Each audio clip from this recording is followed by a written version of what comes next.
تعالوا بالكوباية الدقيق دي هنعمل بها حاجة عظمة. هنعمل بها تحلية سريعة، حاجة حلوة يعني، حاجة حلوة. هنعمل بها حاجة حلوة، هتتبهروا بيها. يلا بينا هنشوف هنعمل ايه، بس نبدأ بسم الله. بسم الله الرحمن الرحيم، ونصلي على الرسول. اللهم صل وسلم وزد وبارك على سيدنا محمد. ازيكم يا حبايبي، عاملين ايه؟ يا رب تكونوا بخير وبألف صحة وسعادة.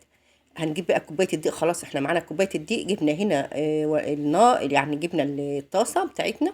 وقبل ما نولع النار دوبنا معلقة سكر مع كوباية مية، يعني نزلنا بكوباية مية ونزلنا بمعلقة سكر وذرة صغيرة ملح. هنقلب بقى السكر مع المية لما لعند ما السكر يدوب، وولعنا النار.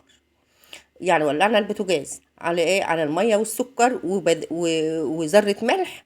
وكمان نزلنا بمعلقتين زيت، ولا بقى خميرة ولا أي حاجة. خلاص المية بدأت تغلى معانا اهي. هننزل بكوباية الدقيق، هي كوباية دقيق واحدة هتعمل بها عظمة. لو عيالك بقى عايزين ياكلوا حاجة حلوة، اعمل لهم الحاجة الحلوة دي بكوباية دقيق بس. وانت واقف مش هتاخد منك 10 دقايق. بص بقى، خلاص العجينة بتاعتنا لفيناها الأول في المية كده لما كلها ما فيش فيها أي تكتلات في المية المغلية. وطفينا النار، يعني ما بنسيبناش النار شغالة، طفينا على مجرد ما المية غلت نزلنا بالدقيق وقمنا طافين النار. بقت العجينة بتاعتنا زي ما انتم شايفين كده، زي الفل. ناعمة وما فيش فيها أي تكتلات ولا فيها أي كعكيل ولا أي حاجة. وزي ما انتم شايفين هنبدأ بقى قطعناها. أنا عندي كوباية كده صغيرة، هنقطع بالكوباية كده. يعني كور صغيرة، كور كده صغيرة. كلها يكون مقاس واحد وقد بعضها. هنبدأ بقى بعد ما خلصناها كده قطعناها، هنبدأ نفردها بقى.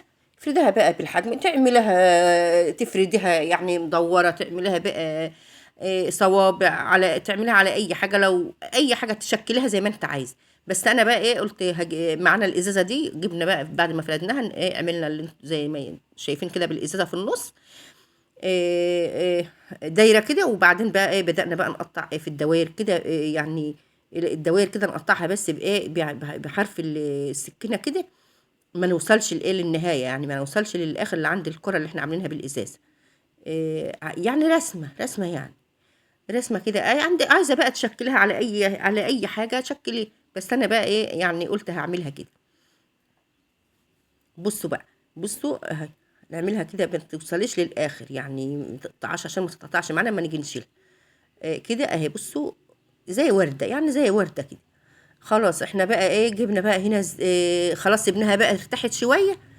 وجبنا بقى الطاسة اللي احنا ايه هنحمر فيها بقى الايه، الحاجة بتاعتنا يعني الكور بتاعنا اللي احنا عاملينها، الحاجة الحلوة بتاعتنا، حاجة حلوة في 10 دقايق. لا تقولي بقى مشبك، يعني سريعة. لا تخمري ولا اي حاجة، تعملها وانت واقف. بص بقى، بص احنا جبنا بقى الزيت اهو.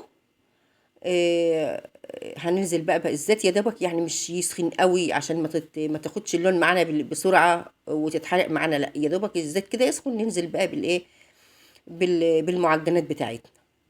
هنقلبها بقى كده، هنقلبها من يعني، ولو سبتها ترتاح شويه بعد ما تشكليها هتبقى افضل واحسن كمان. يعني سيبها كمان بعد ما تشكليها 10 دقايق ربع ساعه ترتاح كده ايه، تتلاقيها بقى بقت هشه كده وبقت زي الفل.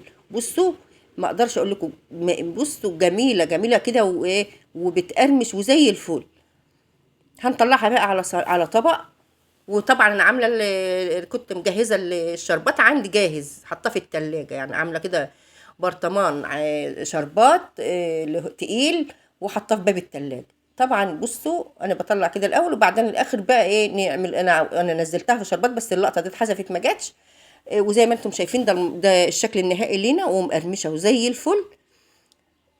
مقرمشه كده وجميله بقى، اسرع من المشبك، واسرع بقى ما تعملي بخميره وتخمري وتعملي حاجه سريعه في 10 دقايق وانت واقفه. بصوا جميله طريقه كده من جوه، مقرمشه من بره وزي الفل.